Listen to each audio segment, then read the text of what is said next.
அனைவருக்கு என் அன்பு வணக்கங்கள். ஓம் சாய்ராம்.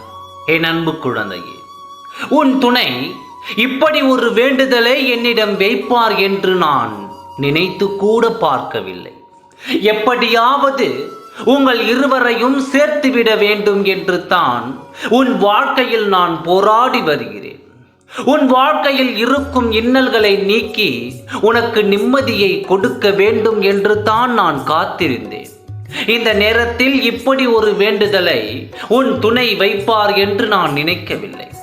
அன்பை மட்டும் வைத்திருந்து காத்திருக்கும் உனக்கு உன் துணை என்ன நினைக்கிறார், எங்கு இருக்கிறார் என்று கூட தெரியாமல் காத்திருக்கும் உனக்கு ஒரு இன்ப அதிர்ச்சியை கொடுக்கலாம் என்று உன் சாயப்பா நான் காத்திருந்தேன். ஆனால் உன் துணை இப்பொழுது கேட்கும் இந்த வார்த்தையை கேட்டால் நீ கண்ணீர்தான் வடிப்பாய்.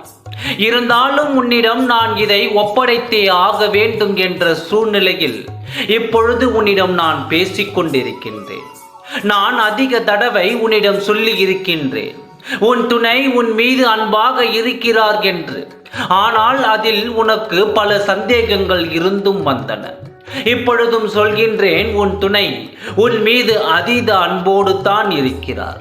ஆனால் இந்த வேளையில் உன் துணை என்ன வேண்டுதல் வைத்தார் தெரியுமா? உன்னுடன் அவரை சேர்த்து வைக்க வேண்டும் என்று என்னிடம் வேண்டிக் கொண்டார். என் வாழ்க்கை என் துணையோடு இணைய வேண்டாம் என்று வேண்டிக் கொண்டார். ஆச்சரியமாக இருக்கிறதா? எனக்கும் அப்படித்தான் இருந்தது. காரணம் கேள். ஏன் இப்படி ஒரு வார்த்தையை உன் துணையின் வாயிலிருந்து வந்தது என்று கேட்டுக்கொள். இந்த வேதனையில் தான் இருந்து வருகிறார். அவர் மனம் முழுக்க வேதனையை தாங்கிக் கொண்டிருக்கிறார். இத்தனை கண்களுக்கு இத்தனை காலங்களுக்கு பிறகு நானும் என் துணையும் ஒன்று சேர்ந்தாலும் என்னுடன் இருக்கும் என் இல்லத்தில் இருக்கும் உறவுகள் எங்களை நிம்மதியாக வாழ விட மாட்டார்கள். இத்தனை காலம் தனிமையில் இருந்து வேதனையில் தவித்துக் கொண்டிருக்கும் உன் துணை இனி உன்னுடன் சேர்ந்து அந்த வேதனையை அனுபவிக்க வேண்டாம் என்று உன் துணை என்னிடம் வேண்டிக் கொண்டார்.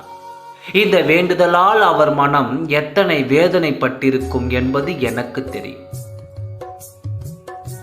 யார் உன் மீது அன்பு இல்லாவிட்டால் இத்தனை பெரிய வேண்டுதலை அவர் வைப்பாரா? அவர் இல்லத்தில் உள்ளவர்களால் நீ இன்னும் வேதனையை படக்கூடாது என்று அவர் நினைக்கிறார். இதை நீ முதலில் புரிந்து கொள்.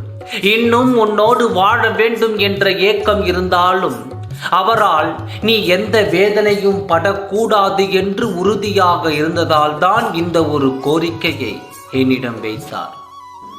கண்களை துடைத்துக்கொள்.